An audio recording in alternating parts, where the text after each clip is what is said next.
Balcony से कमरे में आकर मैं धम्म से बिस्तर पर बैठ गई और सुबक सुबक कर रोने लगी।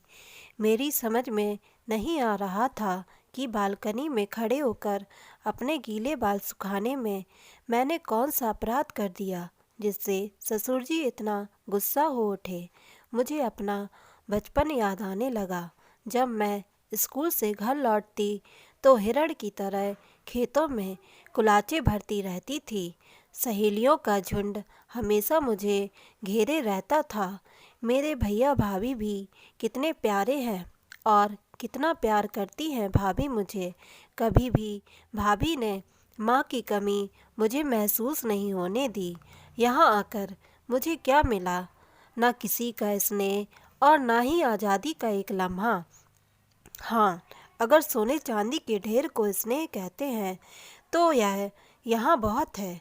लेकिन क्या इन बेजान चीज़ों से मन का सुख पाया जा सकता है? अगर हाँ, फिर तो मैं बहुत सुखी हूँ। सोने के पिंजरे में पंछी की तरह फड़फड़ाकर अपनी बेबसी पर आंसू बहाने से ज़्यादा मैं कुछ नहीं कर सकती। पति नाम का जीव जो मुझे ब्याह कर लाया, उसके दर्शन बड़ी मुश्किल से आधी रात के बाद ही होते हैं, तो दूसरों से मैं यहाँ क्या उम्मीद करूं? पता नहीं किस बुरी घड़ी में अभय की नज़र मुझ पर पड़ गई और वह मुझे सोने के पिंजरे में बंद कर लाया। अभय का रिश्ता जब पापा के पास आया था तो सब यह जान हतप्रभ रह गए थे। इतने बड़े जमींदार के घर की बहू बनना बहुत भाग्य की बात है। पता नहीं सहेलियों के साथ खेतों में कुलाचे भरते कब अभय ने मुझे देखा और मैं उनकी आंखों में बस गई। तुरंत फुरत अभय के घर से रिश्ता आया और पापा ने हाँ करने में एक पल भी नहीं लगाया। बड़े धूम धड़ाके से शादी संपन्न हुई और मैं जमींदार घराने की छोटी बहू बन गई। जिस धूमधाम से मेरी शादी हुई उसे देखकर मैं अपनी किस्मत पर नाच करती रही। अभय को देखकर तो मेरे अरमानों को पंख लग गए। जितना सुंदर और ऊंचे कद के अभय हैं, उससे तो मेरी सखियां भी ईर्ष्या करने लगीं। ससुराल की देहरी तक पहुंची तो दोनों ओर कतार में खड़े दास दासियों के सिर हमारी आगवानी में झुक गए। उन्हें सिर झुकाए देखकर मुझे एहसास होने लगा मानो मैं कहीं की महारानी हूँ। सासू माँ ने आरती उतार कर मुझे सीने से लगा लिया। मुझे लगा मुझे मेरी माँ मिल गई। इसके बाद कई रस्में निभाई गईं। मुँह दिखाई में मेरी झोली में सुंदर सुंदर सोने के गहनों का ढेर लग गया। तमाम तरह की रस्मों के बाद मुझे सुहाग सेज पर बैठा दिया गया। कमरा देखकर मेरी आंखें फटी की फटी रह गईं। कमरा बहुत आलीशान और बहुत बड़ा था। चारों ओर फूलों की महक कमरे की सुंदरता को और चार चांद लगा रही थी। मेरी जेठानी मुझे कमरे में छोड़कर चली गई। एकांत पाते ही मैंने कमरा बंद किया और घूंघट हटाकर आराम से सहज होने की कोशिश करने लगी। दिन भर के क्रियाकलापों से थककर मैं थोड़ा आराम करना चाह रही थी। थकान से कब मुझे नींद ने घेर लिया पता ही नहीं चला। दरवाजे की कुंडी खड़की, तब मेरी नींद खुली। घड़ी रात के 3 बजा रही थी। ओह, कितनी देर से मैं सो रही हूँ, यह सोचते हुए सिर पर पल्लू लेकर दरवाज़ा खोला। शराब की बदबू मेरी नाक से टकराई तो मैंने घबराकर आगंतुक को देखा। सामने लाल आंखें लिए अभय खड़े थे। मैं हतप्रभ अभय का यह रूप देखती रह गई। अंदर आकर अभय मुझसे बोले, सॉरी निशा, शादी की खुशी में दोस्तों ने पिला दी, बुरा मत मानना। नशे में होने के बावजूद अभय ने एक अच्छे इंसान का परिचय दिया। मैंने भी उन्हें कुछ नहीं कहा, लेकिन यह 1-2 दिन की बात नहीं थी। हवेली में रोज़ मुजरे होते और अभय अक्सर देर रात ही कमरे में आते। मैं शिकायत करती तो वह कहते, यह तो हमारी परंपरा है। जमींदारों के यहाँ मुजरे नहीं होंगे तो लोग क्या कहेंगे। अरे छोटी बहू, कहाँ हो भाई? आओ, सुनार जी आए हैं। यह आवाज़ सुनकर मैं अपने वर्तमान में लौट आई। मेरी जेठानी मुझे बुला रही थी। मेरा जाने का मन नहीं था, लेकिन मना भी तो नहीं कर सकती थी। बाहर बैठक में सुनार जी कांटा बाट लिए बैठे थे। भाभी ने मुझे देखा और पूछा, क्या हुआ छोटी, क्या तुम रो रही थी? जो तुम्हारी आंखें लाल हो रही हैं, क्या तुम्हें मायके की याद आ रही है? मैंने कहा, नहीं भाभी सा, ऐसे ही नींद लग गई थी इसलिए।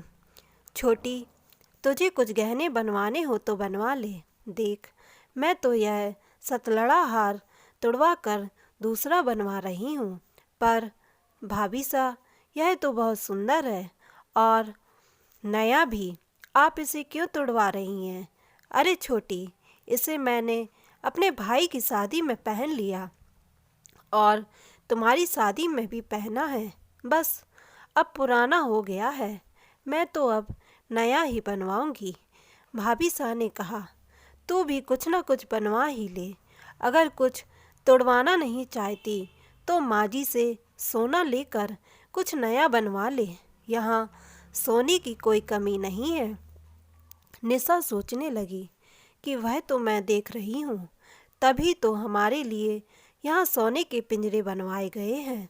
इस चार दीवारी में कैद हम गहने तुड़वाएं और गहने बनवाएं, बस इन्हीं बेजान गहनों से अपना दिल बहलाएं।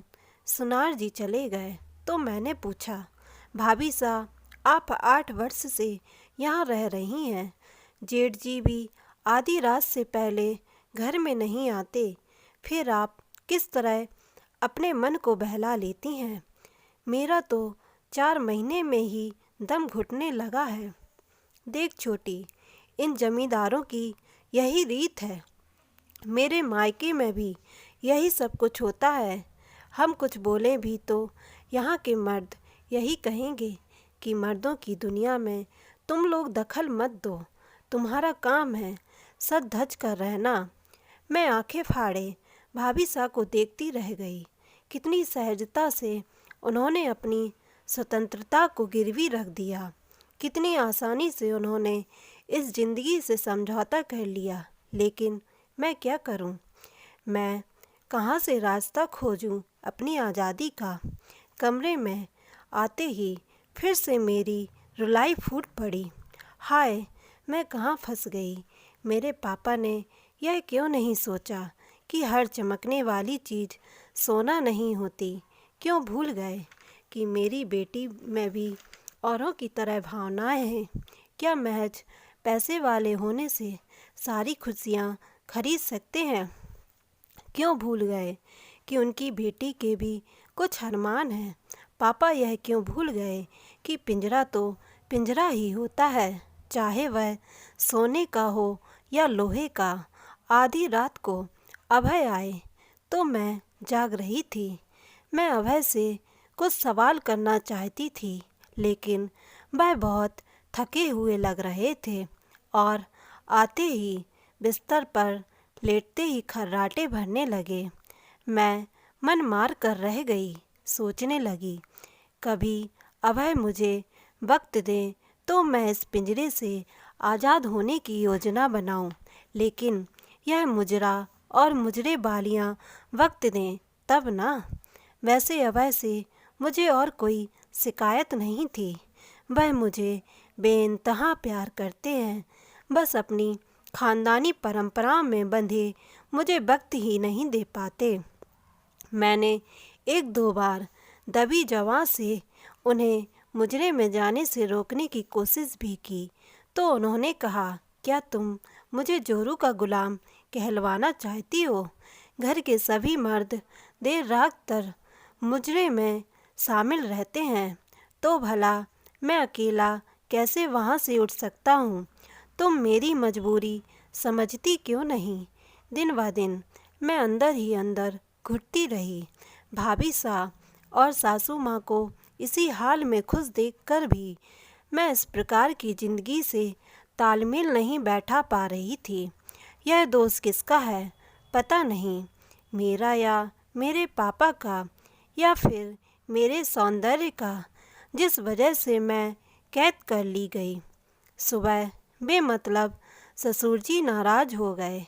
जो मर्द दूसरी औरतों के अश्लील नाच गाने पर पीछे पड़ते हैं, पैसा लुटाते हैं, उन्हें घर की बहू बालकनी में खड़े होकर बाल भी सुखा ले तो गुस्सा हो जाते हैं। यह दोगली नीति जमींदारों के खानदान की रीत ही है। नाचने वाली भी तो औरतें ही हैं। क्या उनमें कभी अपनी माँ बहन का चेहरा उन्हें नज़र नहीं आता है? शादी को 8 महीने हो गए, लेकिन एक दिन भी आज़ादी की सांस नहीं ली। खूब ठाट बाट से रहना और सुंदर कपड़े गहने पहनना ही हमारी नियति थी। हम अपने लिए नहीं, इस खानदान की परंपराओं के लिए जी रही थीं, और इस हवेली के मर्दों के लिए ही हमारी सांसें चल रही थीं। सासू माँ और भाभी साहब बिना किसी प्रतिकार के सहजता से रह रहे थे। पता नहीं उनके दिल में इस परंपरा के खिलाफ बगावत करने का विचार क्यों नहीं आता। दोनों ही मुझे बहुत स्नेह करते थे, लेकिन मेरा मन यहाँ रम नहीं पा रहा था। मुझे तो कुछ कर दिखाने की चाह थी। आसमान में पंख फैलाकर उड़ने का अरमान था। मेरी तकदीर ही कहिए कि इतने दिनों बाद अभय से लंबी मुलाकात का अवसर मिला।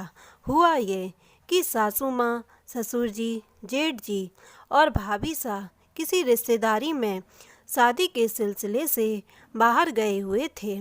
अभय के जिम्मे वहाँ की जमींदारी का काम छोड़ गए थे। मुझे सासू माँ साथ ले जाना चाहती थीं, लेकिन मेरी तबीयत ठीक नहीं थी, इसलिए मुझे वो सब घर पर ही छोड़ गए। मैं बड़ी बेसब्री से अभय का इंतज़ार कर रही थी। अभय बाहर बैठक में किसी से लेन देन का हिसाब कर रहे थे। मैं बेचैनी से बैठक के दरवाजे पर चक्कर काट रही थी। जब अभय नहीं आए तो मुझसे और सब्र नहीं हो पाया और मैं बैठक में चली गई। वहाँ बैठे लोगों ने सिर झुकाकर मेरा अभिवादन किया। एक बार खुद के खास होने का एहसास मुझ पर हावी होने लगा, लेकिन अभय ने इतना वक्त ही नहीं दिया। बोले, तुम यहाँ बैठक में क्यों आ गई? अंदर जाओ, मैं अभी आता हूँ। मैं अपमानित सी लौट आई। अभय भी तो इसी खानदान का खून थे। भला अभय कैसे बीवी को खुलेआम दूसरों के सामने आने देंगे? मैं बेचैनी से पूरे घर में चहलकदमी करने लगी। अभय का इंतज़ार मुझे हर पल बरसों सा लग रहा था, लेकिन इंतज़ार करने के अलावा कोई चारा नहीं था। आखिर अभय घंटे भर बाद अंदर आए और मैं उन्हें लगभग धकेलती हुई अपने कमरे में ले गई। घर में मौजूद दास दासियों ने आश्चर्य से मुझे देखा और अपनी अपनी गर्दन झुका ली। अभय ने कहा, यह क्या पागलपन है निशा? मैं कहीं भागा थोड़े ही जा रहा हूँ। अभय, मुझे तुमसे बहुत ज़रूरी बात करनी है। तुम कुछ वक्त मुझे दो, मैं तुमसे कुछ कहना चाहती हूँ। हाँ कहो। अभय आराम से पलंग पर बैठ गए।